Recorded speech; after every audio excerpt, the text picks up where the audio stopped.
It doesn't.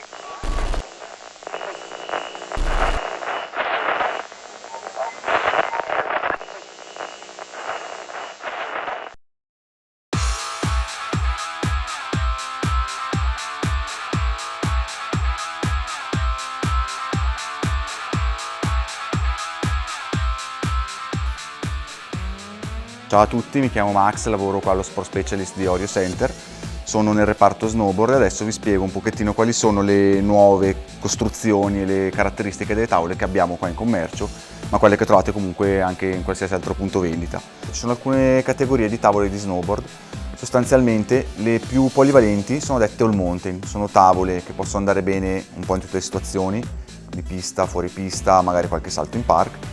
E ci sono poi delle tavole specifiche, quindi quelle da park per esempio, che di solito sono un pochettino più corte, sono twin tip, quindi hanno la punta uguale alla coda e hanno un flex più morbido.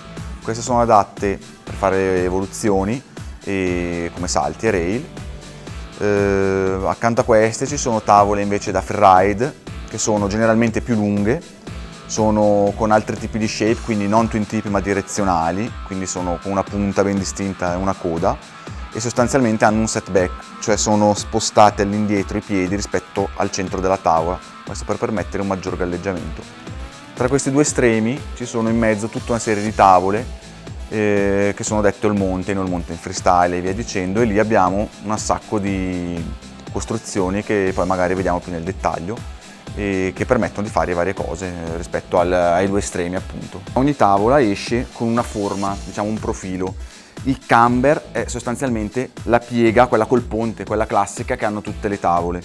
Accanto al camber negli ultimi anni sono nate varie costruzioni, quindi la flat che è totalmente piatta e il rocker che è l'esatto opposto del camber, quindi è praticamente sbananata cosiddetta. L'altezza della tavola sostanzialmente è un parametro abbastanza semplice da definire.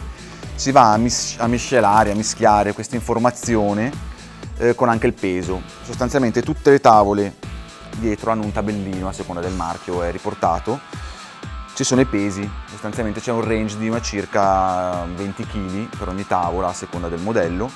La tavola in linea di massima deve arrivare tra il mento e il naso. Una volta che sta in quel range lì di altezza, poi si va a vedere se ci rientriamo anche col peso. Se questi due dati calzano vuol dire che la tavola è giusta per noi.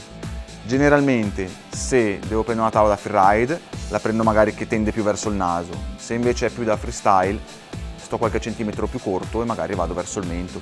Questa è una regola generale, non è proprio sempre veritiera, soprattutto per quelli molto alti, però in generale si adatta molto bene, comunque si riesce a trovare facilmente la tavola seguendo già magari questo consiglio basilare.